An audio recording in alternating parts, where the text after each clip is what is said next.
8 நாட்களுக்கு ஹோமம் செய்கிறோம். பையனுக்கு ஒரு ருத்ராட்ச மாலை போட்டாங்க, அதை எண்ணி பார்த்தீங்கன்னா கூட 108 இருக்கும். உபனிஷத் 108 இருக்கும். எல்லாமே 108 இருக்கும்.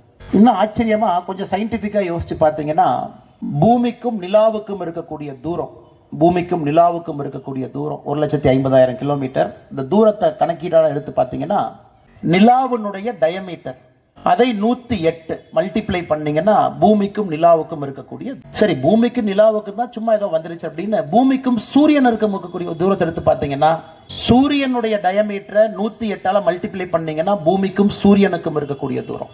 அப்ப சூரியனுடைய டயமீட்டர் சுற்ற டயமீட்டர் எடுத்து பார்த்தீங்கன்னா, நம்முடைய பூமியினுடைய டயமீட்டர் இன்டு 108 சூரியனுடைய டயமீட்டர். இதெல்லாம் இன்னைக்கு சயின்ஸ். இன்னைக்கு நம்ம எர்த்தினுடைய டயமீட்டர் பார்த்தீங்கன்னா 12,742 கிலோமீட்டர்.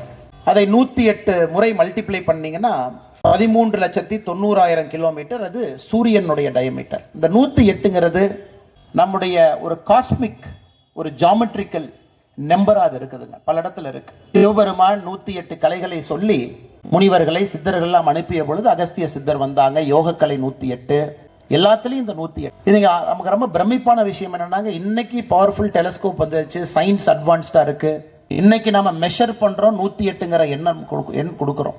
ஆனால் எப்போவும் ஒரு காலகட்டத்தில் நம்முடைய முன்னோர்கள் தன்னுடைய சூட்ச்ம அறிவுனால, இன்னேட் இன்டெலிஜென்ஸ், சூட்ச்ம அறிவுங்கிறாங்க. இன்னேட் இன்டெலிஜென்ஸ் எப்பொழுதுமே சயின்ஸுக்கு ரொம்ப முன்னாடி இருக்கும். சயின்ஸ் பின்னாடி தான் வந்து அதை பிடிக்கும். சயின்ஸ் கிட்டத்தட்ட பல நூற்றாண்டுகள் பின்னாடி தான் வரும். இன்னைக்கு நாம் ஒரு விஷயத்தை பேசுகின்றோம், அது தமிழகத்தில் குறிப்பாக இதனுடைய அரசியல் கொஞ்சம் வித்தியாசமான அரசியல்னால